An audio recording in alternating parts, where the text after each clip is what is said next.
Eigenlijk está assim durante a consulta de pemuchanan, ora maior de bingo na yuna, nós tunanan e tepsan também cuida boiu durante a temporada de carnaval. Quando bisa ora nan eigenlijk nós tuna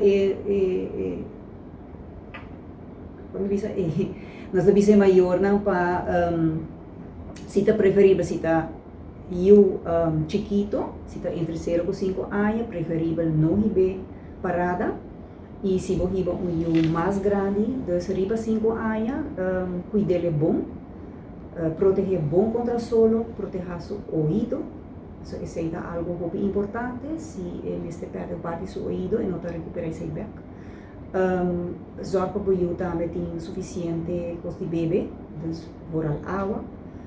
E também tem bom na vista, sobre muito chiquito e a canarão, se você não tem vista de baixo, facilmente é por perder o canarão isso.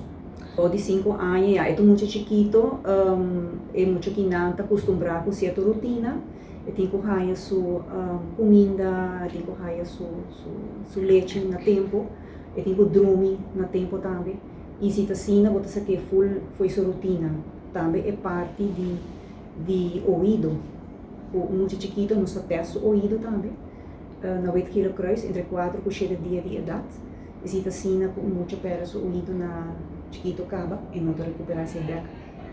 E nós cheque de chiquito, entre 4 e 7 dias e se assim que tem algo que é ouvido, nós referir sempre na bambisa e cai no arts de caso pero nós aconselhamos maior também para cuidar o ouvido de muito bom, porque se em caso depois bambisa igual exponer na sonido na duro ou é muito por raia, por exemplo, o gripisa também tem chance de perder o ouvido de sempre, mas de cuidar esse